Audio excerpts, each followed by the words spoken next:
Ketua Umum Partai Nasdem Surya Paloh menyangkal pernyataan bakal membubarkan Nasdem jika ada kadernya yang terlibat kasus korupsi. Surya Paloh justru menyebut pernyataannya jangan disalahartikan. Jadi apa maksud dari sang Ketua Umum?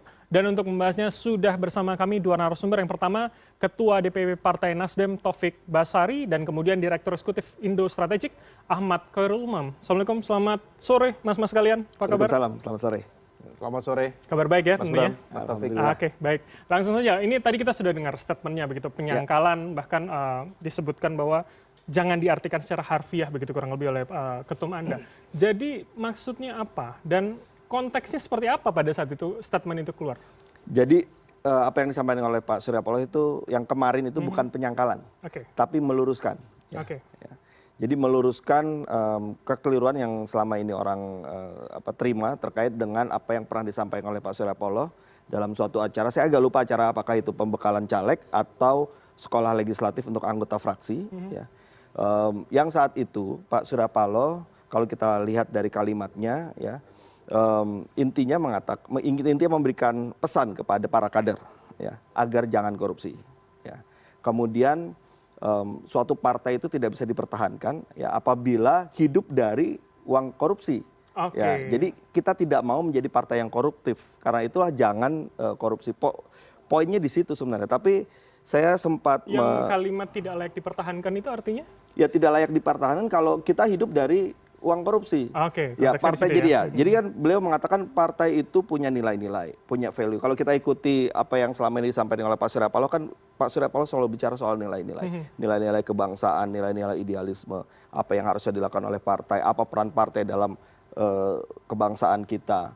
Nah, dari persoalan hal yang idealisme itulah maka beliau berpesan kepada para kadernya, ya, jangan melakukan korupsi. Karena apa? Karena kita tidak ingin ada partai yang kemudian hidup dari uang korupsi. Konteksnya di situ ya. Tapi kemudian statement Pak Surya Paloh mengatakan kemarin tentunya saat dikonfirmasi ulang, dia mengatakan ya dia salah. Tapi kemudian jangan diartikan. Berarti ketika salah itu kan adalah sebuah penyangkalan atas statement yang lama. Begitu. Beliau tidak mengatakan dia salah. Publik mensalahartikan. Publik mensalahartikan apa yang beliau sampaikan. Ya.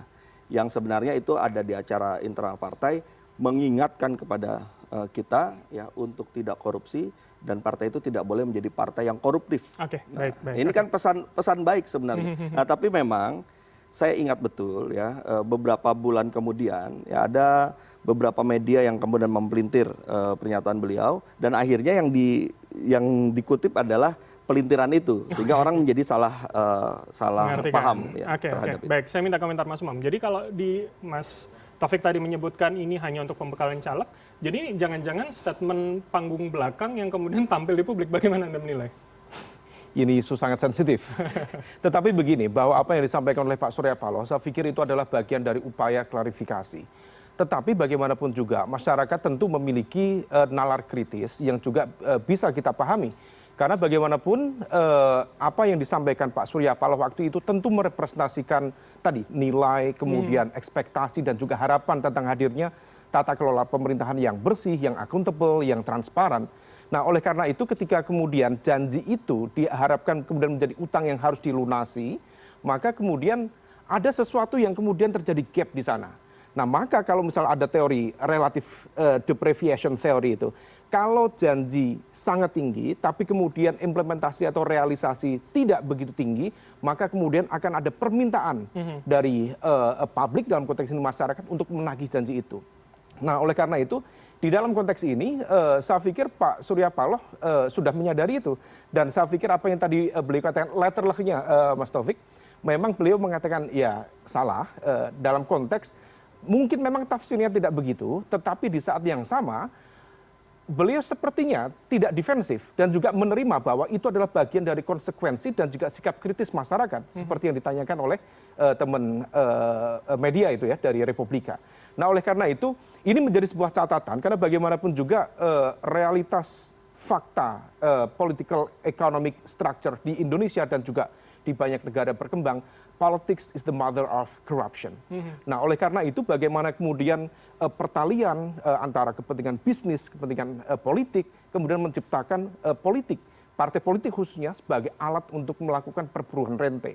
Nah, oleh karena itu di undang-undang sendiri, di undang-undang dasar kita itu sebenarnya memberikan ruang bagi celah terjadinya pembubaran partai politik. Itu tepatnya ada di pasal 24 C Undang-Undang Dasar yang memberikan acknowledgement terhadap eksistensi partai politik sekaligus juga pembubaran partai politik yang kemudian dideliver dalam konteks undang-undang partai politik dan juga undang-undang Mahkamah Konstitusi karena itu adalah yurisdiksi dari Mahkamah Konstitusi. Tapi secara umum memang ini adalah bagian dari sikap kritis masyarakat dan Nasdem tentu memiliki hak untuk mengklarifikasi itu. Ketika tadi Mas Umam menyebutkan ini jangan-jangan memang publik yang menagih bagaimana ini kemudian menjadi komitmen di awal di 2015 tapi hari ini berjalan paling tidak dua tersangka begitu, Pak Rio Capella di 2015, Pak Johnny G. Plate kemarin, saat ini SCL terkena begitu dugaan korupsinya. Bagaimana itu akhirnya dijawab oleh Nasdem? Ya jadi begini, kembali ke soal konteks pernyataan tersebut di dalam satu acara internal dan mengingatkan kita semua ya. Ini kan satu harapan ya. Pak Surya Paloh selalu tidak ingin kadernya ada yang melakukan tindak pidana korupsi. Itu yang pertama.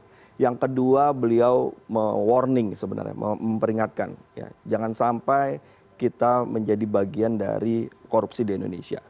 Nah, oleh karena itu maka sebagai satu warning bagi kita semua, kita tentu harus menjalankannya kan gitu. Nah, tapi yang kemudian muncul adalah bahwa seolah-olah ya kita akan siap membubarkan diri, itu nggak ada sama sekali, bukan soal itu. Maka beliau bilang bodoh sekali kalau ada suatu partai yang mengatakan seperti itu. Karena tidak mungkin partai bisa menjaga bahwa setiap kadernya itu yang baru masuk, atau siapapun itu tidak terlibat dalam satu proses hukum. Ya pasti secara personal bisa saja orang-orang itu melakukan sesuatu pelanggaran hukum dan sebagainya. Berarti artinya nanti narasi atau diksi statement komitmennya akan dirubah begitu? Enggak, komitmennya tetap sama bahwa Partai Nasdem tidak menginginkan ada suatu partai yang hidup dari uang korupsi, menjadi partai yang koruptif dan mengajak kepada seluruh kader agar selalu menjaga diri agar tidak melakukan tindak pidana korupsi. Nah, pesan itu kan akan selalu ada dan itu memang itulah pesannya. Saya hadir di dalam kegiatan itu dan yang saya tangkap pada saat beliau berpidato adalah seperti itu. Yang kemudian muncul di publik agak berbeda. Ya, tapi sekali lagi Pak Surya Paloh pun juga sangat menghargai sikap kritis dari masyarakat dan menerima kekritisan itu. Ya ini menjadi satu pelajaran buat kita juga ya, buat Partai Nasdem. Ya tentunya yang paling penting adalah ya dilihat saja apa yang selama ini menjadi sikap Partai Nasdem ya dalam hal menghadapi persoalan-persoalan ini. Kita tidak pernah lari dari persoalan. Dan bahkan pesan dari Pak Surya Paloh ketika ada masalah hadapi itu. Termasuk juga apa yang dihadapi oleh Pak SCL ya. Kemarin dibuat drama bahwa seolah-olah menghilang padahal hanya tertunda dua. Gitu ya? Iya, gini. Belum pulang. Iya, tanggal 1 Oktober memang jadwal untuk pulang ya. Tapi baru bisa kembali 3 hari kemudian. Di 2 hari setelah tanggal 1 tiba-tiba dikesankan bahwa sedang menghilang. Ya padahal ya memang tertunda saja kembalinya ke Indonesia. Nah, tapi inilah yang terjadi ya. Ya kita akan hadapi ya, termasuk juga Pak SCL itu orang yang sangat berani ya. Beliau akan menghadapi apapun yang saat ini menjadi hal yang ada di depan beliau. Oke, Mas Umam, ketika saya ingin beranjak sedikit begitu, ketika statement atau kemudian pelurusan kalau menurut Mas Taufik tadi yang disebutkan Pak SP sudah disebutkan, seberapa akan mempengaruhi nanti pandangan publik terhadap citra Nasdem paling tidak di tahun ini? Iya, diakui atau tidak, di tengah masyarakat kita yang memiliki literasi politik yang semakin baik, dengan digital information juga semakin tinggi, diakui atau tidak itu akan memberikan impact yang cukup serius. Dan saya pikir teman-teman Nasdem juga sudah mencoba untuk mengantisipasi itu.